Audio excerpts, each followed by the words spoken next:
Hello friends, எல்லோருக்கும் வணக்கம். Welcome to young investor channel. Actually நீங்கள் வந்து பார்த்தீங்கன்னா மார்க்கெட் லீவு தான், பட் இருந்தாலும் சில இம்பார்ட்டன்ட் அப்டேட்ஸ் எல்லாமே டிஸ்கஸ் பண்ணிட்டு வரோம். ஸோ அது மாதிரி தான் நிறைய டீட்டெயில்ஸ் பார்த்தீங்கன்னா உங்கள்கிட்ட ஷேர் பண்ணிட்டு இருக்கிறேன். ஸோ அது மாதிரி ஃபஸ்ட்டு நீ பார்த்தீங்கன்னா அனில் அம்பானி குரூப், அந்த ரிலையன்ஸ் குரூப்போட அனில் அம்பானி செக்மெண்ட் எடுத்து பார்க்கும்போது அவங்க ரீசெண்டாக அவங்களோட சில செக்மெண்ட்ஸ் கம்பெனிஸ், குறிப்பாக ரிலையன்ஸ் பவர்லையும் சரி, ரிலையன்ஸ் இன்ஃப்ராஸ்ட்ரக்சர், அங்கெல்லாம் பார்த்தீங்கன்னா ஓவராலாட்டு சில ப்ராப்ளம்ஸ் எல்லாமே சால்வ் பண்ணி கொஞ்சம் மீண்டு வர மாதிரி இருக்குது. அவங்க இப்போ என்ன சொல்கிறாங்கன்னா ஒரு 17,600 கோடி வந்து ஃபண்ட் ரைஸ் பண்ணுறோம் அப்படின்னு சொல்கிறாங்க. அது மட்டும் இல்லாமல் ரீசெண்டாக அவங்க ஒரு 4,500 கோடி வந்து ஃபண்ட் ரைஸ் பண்ண இருக்கிறாங்க அப்படின்னு சொல்லியிருந்தாங்க. இப்போ டோட்டலாட்ட அவங்க ரிலையன்ஸ் குரூப்போட ரிலையன்ஸ் இன்ஃப்ராஸ்ட்ரக்சர், ரிலையன்ஸ் பவர் இதெல்லாம் பேஸ் பண்ணி ஒரு 17,600 கோடி நாங்கள் ஃபண்ட் ரைஸ் பண்ணோம் அப்படின்னு சொல்லியிருக்காங்க. ஸோ மோராட் இது வந்து பார்த்தீங்கன்னா அவங்களோட எக்ஸ்பென்ஷன் பிளானுக்கு கேபிட்டல் ரைஸ் பண்ணி எக்ஸ்பென்ஷன் பிளானுக்கு யூஸ் பண்ணுவாங்கன்னு சொல்லியிருக்காங்க. மேபி இவங்க அந்த ஃபண்டை வந்து கரெக்டான முறையில் இன்வெஸ்ட்மெண்ட் பண்ணி ப்ராப்பராக ப்ராஃபிட் பண்ணாங்கன்னா இந்த கம்பெனி மீண்டு வர வாய்ப்புகள் இருக்குது. பட் அது வந்து பார்த்தீங்கன்னா நம்ம வெயிட் பண்ணி தான் பார்க்கணும். இப்போதைக்கு இந்த ஸ்டாக் எல்லாமே டிஸ்கஸ் பண்ண முடியாது. இது மோராட் அனில் அம்பானி குரூப்பில் வந்து அப்டேட்டு. நெக்ஸ்ட் பார்த்தீங்கன்னா அந்த பிஎஃப்சி ஆர்இசி லிமிடெட் இதை பற்றி கேட்டிருக்கீங்க. ஸோ இவங்க பார்த்தீங்கன்னா அந்த பவர் செக்டார், அதாவது பவர் ப்ராஜெக்ட்டுக்கு எல்லாமே ஃபினான்ஸ் பண்ணுற கம்பெனி தான் அந்த கம்பெனி. இவங்களோட ஸ்டாக் ப்ரைஸ் எடுத்து பார்க்கும்போது ஆர்இசி லிமிடெடோடது பார்த்தீங்கன்னா 524 ரூபா அந்த ரேஞ்சில் இருக்குது. இதை நான் எப்போ கடைசியாக கன்சிடர் பண்ணதுன்னா அந்த எலெக்ஷன் ரிசல்ட்ஸ் வந்து இருந்துச்சு, ஐ திங்க் ஜூன் 4ஆம் தேதி நினைக்கிறேன். அந்த சமயத்தில் அந்த ஸ்டாக் பார்த்தீங்கன்னா எனக்கு ஒரு 440 ரூபாவில் கிடச்சி அப்போ கொஞ்சம் வாங்கினேன். ஸோ அதில் நிறைய பேர் நம்ம கன்சிடர் பண்ணோம். அந்த டைமில் பார்த்தீங்கன்னா அந்த ஸ்டாக் ஒரு நல்ல ப்ராஃபிட். எகைன் ஆர்இசி வந்து ஒரு 500 கிராக் பண்ணி கீழே போச்சுன்னா கொஞ்சம் ஸ்டேக் வந்து வாங்கலாம் ஆர்இசி லிமிடெட்லங்கிறது என்னோட ஒப்பீனியன். பட் வந்து பார்த்தீங்கன்னா அது இந்த 500 ரூபாய் கிராக் பண்ணி கீழே போட்டு அப்புறம் நம்ம டிஸ்கஸ் பண்ணலாம்.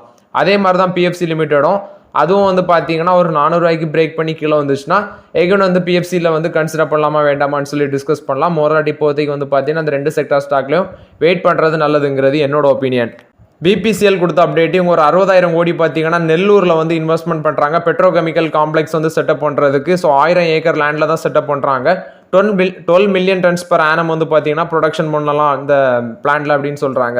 ஸோ இந்த பெட்ரோகெமிக்கல் காம்ப்ளெக்ஸ் வந்து ராமையாப்பட்டினம் போட்டு எஸ்பிஎஸ்ஆர் நெல்லூர் டிஸ்ட்ரிக்ட்ல தான் பார்த்தீங்கன்னா இதை வந்து பில்ட் செட்டப் பண்ண இருக்கிறாங்கன்னு சொல்லியிருக்காங்க. 50,000 60,000 கோடி வரைக்கும் இன்வெஸ்ட்மெண்ட் பண்ணுறாங்க. பட் இது வந்து உடனெல்லாம் பில்ட் பண்ண முடியாது. It's take time. அதாவது ஒரு 5 to 10 years வரைக்கும் பார்த்தீங்கன்னா டைம் எடுக்கும்.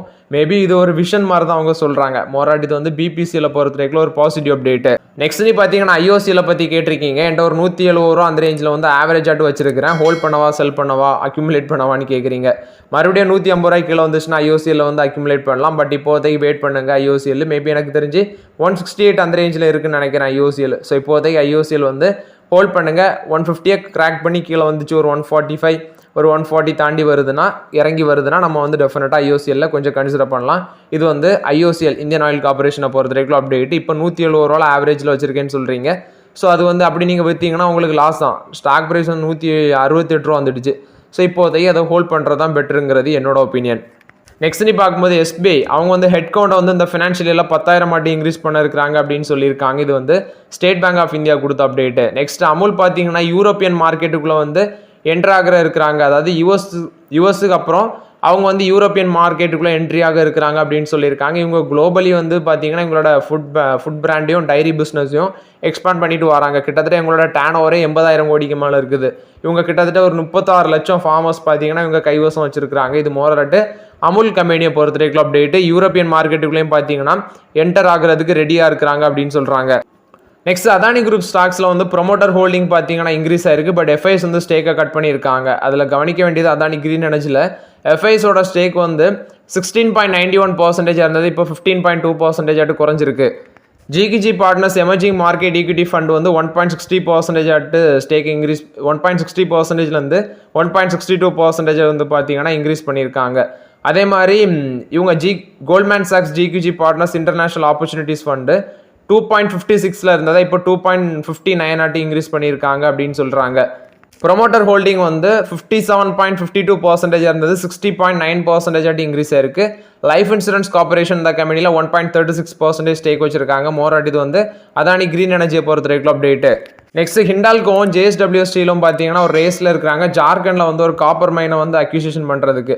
இல்லை ஹிண்டால்கோ இருக்கிறாங்க, அடுத்தது பார்க்கும்போது ஜேஎஸ்டபிள்யூ ஸ்டீல் இருக்கிறாங்க, ஹிந்துஸ்தான் காப்பர் லிமிடெடும் பார்த்தீங்கன்னா இருக்கிறாங்க. ஸோ பட் இந்த காப்பர் மைன்ஸ் வந்து யாருக்கு கிடைக்க போகுதுன்னு தெரில. ஸோ அந்த பிளாக் வந்து கிட்டத்தட்ட ஒரு பாஸ்ட் 20 இயர்ஸ் வந்து க்ளோஸாக தான் இருக்குன்னு சொல்லியிருக்காங்க. மேபி இந்த அக்டோபர் மந்தில் இந்த மைன்ஸ் ஆக்ஷன் நடக்கும். ஸோ இதில் யாருக்கு கிடைக்கும்னு நம்ம வெயிட் பண்ணி தான் பார்க்கணும். இது வந்து பார்த்தீங்கன்னா இந்த கோல் பிளாக் மைன் பொறுத்த வரைக்கும் அப்டேட். நெக்ஸ்ட் கோத்ரேஜ் மேக்ரோடெக் இவங்க வந்து ப்ராப்பர்ட்டிஸ் வந்து இந்த ஏப்ரல் டு செப்டம்பர் அந்த டைமில் 22,000 கோடி வரைக்கும் பார்த்தீங்கன்னா விற்றுருக்காங்க. 56% இன்க்ரீஸ் ஆயிருக்கு.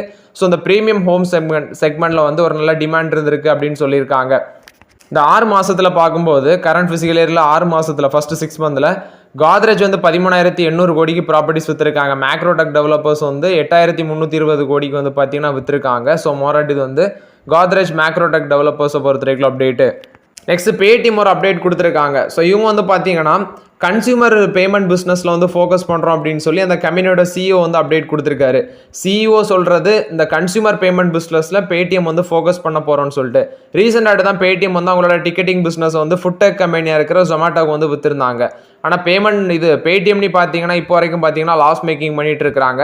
ஸோ இப்போதை பேடிஎம் பக்கம்லாம் போக முடியாது. ஸோ இப்போ பேடிஎம் வந்து இந்த நியூ அப்டேட் கொடுத்துருக்காங்க. ஸோ மோராட் வந்து பார்த்தீங்கன்னா பேடிஎம்மை பொறுத்த வரைக்கும் அப்டேட்டு. நெக்ஸ்ட் பார்த்தீங்கன்னா ஓவரால் ஆட்டு நீங்கள் ரயில்வே ஸ்டாக் பற்றி கேட்குறீங்க. ஸோ ரயில்வே ஸ்டாக் வந்து 52 வீக் ஹைலேருந்து எவ்வளோ இறங்கியிருக்கு அப்படின்னு செக் பண்ணி பார்த்தோன்னா ஃபர்ஸ்ட் இந்த டிட்டாகார் ரயில்வே சிஸ்டம் அது வந்து 40% 52 வீக் ஹைலேருந்து இறங்கியிருக்கு. நெக்ஸ்ட் நீ பார்த்தீங்கன்னா இர்கான் அவங்க வந்து 38% இறங்கியிருக்காங்க. ஐஆர்எஃப்சி 35% இறங்கியிருக்கு. பிஇஎம்எல் வந்து 35% இறங்கியிருக்கு. டெக்ஸ்மேக்கோ ரயில் வந்து 32% இறங்கியிருக்கு. ஜூபிட்டர் வேகன்ஸ் 33% இறங்கியிருக்கு. ரெயில்டெல் வந்து 27% இறங்கியிருக்கு. கெர்னெக்ஸ் வந்து 24% இறங்கியிருக்கு. கன்கார் வந்து 24% இறங்கியிருக்கு. ரைட்ஸ் வந்து 22% இறங்கியிருக்கு. ஐஆர்சிடிசி 21% இறங்கியிருக்கு. ஆர்விஎன்எல் வந்து 20% மேலே இறங்கியிருக்கு. ஸோ இப்போதைக்கு இவ்வளோ கிராஷ் நடந்திருக்கு. பட் இருந்தாலும் பார்த்தீங்கன்னா இந்த ஸ்டாக் எல்லாம் நான் செக் பண்ணி பார்க்கும்போது ஓவர் வேல்யூடாக தான் இருக்குது. இப்போதைக்கு இந்த ஸ்டாக் பக்கம் கை வைக்க முடியாது. ஸோ அது என்ன இறங்கணும். ஸோ இறங்கினா தான் ரயில்வே ஸ்டாக் பக்கம் இப்போதைக்கு போக முடியும். இப்போதைக்கு பிஎஸ்சி செக்டார் பக்கம் ஒதுங்கி இருக்கிறது நல்லதுங்கிறது என்னோட ஒப்பீனியன். நெக்ஸ்ட் பார்த்தீங்கன்னா இந்த மணப்புரம் ஃபினான்ஸை பற்றி கேட்குறீங்க. மணப்புரம் ஃபினான்ஸ் லாஸ்ட் க்ளோசிங் பார்த்தீங்கன்னா 189 ரூபா. ஒருத்தர் கமெண்ட்டில் கேட்டிருக்காரு ப்ரோ என்கிட்ட 140 to 160 வரும்னு சொல்கிறாங்க மணப்புரம். மை ஆவரேஜ் ப்ரைஸ் வந்து 207 ரூபா. நான் ஒரு 365 ஸ்டாக் இருக்குது அப்படின்னு சொல்லியிருக்காங்க. எந்த ப்ரைஸில் ஆவரேஜ் பண்ணுறது? 500 ஸ்டாக் இஸ் மை டார்கெட். அதாவது இப்போ ஸ்டாக் வந்து பார்த்தீங்கன்னா 189 இருக்குது. ஸ்டில் அந்த மணப்புரம் ஃபினான்ஸ் வந்து அண்டர் வேல்யூடு தான்.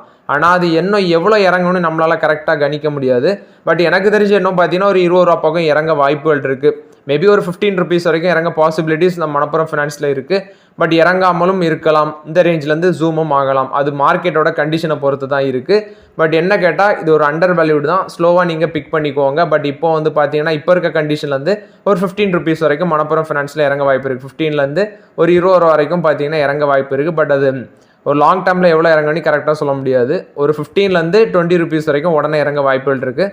ஸோ நீங்கள் அதை பேஸ் பண்ணி மணப்புரம் ஃபினான்ஸில் பிக் பண்ணிக்கோங்க. நெக்ஸ்ட் பார்த்தீங்கன்னா நெக்ஸ்ட் வீக்கில் டிவிடன் கொடுக்குற ஸ்டாக்ஸ், அதாவது டிவிடன் அனௌன்ஸ் பண்ணியிருக்காங்க. ரெக்கார்ட் டேட் வர ஸ்டாக்ஸ் ஃபஸ்ட்டு ஜூபிட்டர் வேகன்ஸ் இவங்க அக்டோபர் 7 பார்த்தீங்கன்னா இவங்களோட டிவிடெண்டுக்கான ரெக்கார்ட் டேட் வருது. டிவிடெண்ட் வந்து ₹1 per ஷேருக்கு வந்து அனௌன்ஸ் பண்ணியிருக்காங்க. Record date October 7. ஸோ இந்த அக்டோபர் 7 வந்து கேபி எனர்ஜி அவங்களும் டிவிடன் அனௌன்ஸ் பண்ணியிருக்காங்க. 0.10 rupees per share. அடுத்து வந்து ப்ளூ கிளவுட் சாஃப்டெக் சொல்யூஷன் அவங்களும் பார்த்தீங்கன்னா டிவிடன் அனௌன்ஸ் பண்ணியிருக்காங்க. அதுக்கான ரெக்கார்ட் டேட் அக்டோபர் 11. அவங்க dividend final dividend 0.02 rupees announce பண்ணியிருக்காங்க. நெக்ஸ்ட் போனஸ் இஷ்யூ, குறிப்பாக இந்த என்பிசிசி அந்த ஷேர் வந்து போனஸ் இஷ்யூ பண்ணுறாங்க. 1:2 அந்த ரேஷியோவில் போனஸ் இஷ்யூ பண்ணுறாங்க. அக்டோபர் 7 ரெக்கார்ட் டேட்டுன்னு சொல்லியிருக்காங்க. இது வந்து என்பிசிசி அந்த ஷேரை பொறுத்த வரைக்கும் அப்டேட்டு. பவர் மெக் ப்ராஜெக்ட் இவங்களும் பார்த்தீங்கன்னா போனஸ் வந்து அனௌன்ஸ் பண்ணியிருக்காங்க. 1:1 அந்த ரேஷியோவில் போனஸ் அனௌன்ஸ் பண்ணியிருக்காங்க. இது ரெக்கார்ட் டேட்னு பார்த்தீங்கன்னா அக்டோபர் 8. ஜிண்டால் ஷா அந்த கம்பெனியும் வந்து பார்த்தீங்கன்னா ஸ்பிளிட் அனௌன்ஸ் பண்ணியிருக்காங்க. அதாவது இப்போ ₹2 இருக்கிறத வந்து ₹1 ஸ்பிளிட் பண்ணுறாங்க. ஸோ அதுக்கான ரெக்கார்ட் டேட் வந்து அக்டோபர் 9 சொல்லியிருக்காங்க. நியூ லைட் அப்பேரல்ஸ் வந்து அக்டோபர் 10 ஸ்டாக் ஸ்பிளிட்டுக்கான ரெக்கார்ட் டேட்னு சொல்லியிருக்காங்க. ₹10 இருக்கிற ஃபேஸ் வேல்யூ ₹1 ஸ்பிளிட் பண்ணுறாங்க. ஸோ இது வந்து நியூ லைட் அப்பேரல்ஸை பொறுத்த வரைக்கும் அப்டேட்டு. ரஜினிஸ் ரீட்டைல் இவங்க வந்து ஸ்பிளிட் அனௌன்ஸ் பண்ணியிருக்காங்க. ₹5 இருக்க ஃபேஸ் வேல்யூ வந்து ₹1 ஸ்பிளிட் பண்ணுறாங்க. October 11 record date. Next IDFC limited அதுக்கான அந்த மெர்ஜர் நம்ம டிஸ்கஸ் பண்ணியிருந்தோம். ஸோ அந்த மெர்ஜருக்கான ரெக்கார்ட் டேட்டும் பார்த்தீங்கன்னா அக்டோபர் 10 தான் வருது. நெக்ஸ்ட் ஹெர்குலஸ் ஹாய்ஸ்ட் இவங்க வந்து அக்டோபர் 11 பார்த்தீங்கன்னா எக்ஸ்டேட் அனௌன்ஸ் பண்ணியிருக்காங்க எங்களோட டிமர்ஜருக்கு. ஸோ இது மூலமாட்டு ஹெர்குலர் ஹாய்ஸ்ட்டை வந்து டிமர்ஜ் பண்ணுறாங்க. ஹெர்குலஸ் ஹாய்ஸ்டில் இருக்க அந்த இண்டஃப் மேனுஃபேக்சரிங் அப்படிங்கிறத தனியாட்டு டிமர்ஜ் பண்ணி பார்த்தீங்கன்னா லிஸ்ட் பண்ணுறாங்க. ஸோ மோராட்டுது நெக்ஸ்ட் வீக்கில் வர முக்கியமான டிவிடெண்ட் அப்டேட்ஸு ப்ளஸ் வந்து போனஸ் ஸ்பிளிட் அப்டேட்ஸு. நெக்ஸ்ட் பார்த்தீங்கன்னா BSc weekly index derivatives contract வந்து சென்செக்ஸ் 50 அது வந்து நவம்பர் 14 அதான் லாஸ்ட் டேட்டு. ஸோ அதுலேருந்து பார்த்தீங்கன்னா அது டிஸ்கண்டினியூ ஆகுது. நெக்ஸ்ட் நீ பார்க்கும்போது பிஎஸ்சியோட வீக்லி இண்டெக்ஸ் டெரிவேட்டிவ் கான்ட்ராக்டாக இருக்கிற பேங்க்ஸ் அதுவும் பார்த்தீங்கன்னா நவம்பர் 18ஆம் தேதி தான் உங்களுக்கு கடைசி நாள், அதுவும் டிஸ்கண்டினியூ ஆகுது அப்படின்னு சொல்லியிருக்காங்க. மோராட் இது வந்து நம்ம செபி கொடுத்த update. So okay friends, actually இந்த வீடியோவில் சில இம்பார்ட்டன்ட் அப்டேட்ஸ் எல்லாமே டிஸ்கஸ் பண்ணோம். இந்த வீடியோ உங்களுக்கு பயனுள்ளதாக இருக்கும்னு நினைக்கிறேன். பயனுள்ளதாக இருந்துச்சுன்னா லைக் பண்ணுங்கள், சப்ஸ்கிரைப் பண்ணுங்கள், கமெண்ட் பண்ணுங்கள். Okay friends, thank you.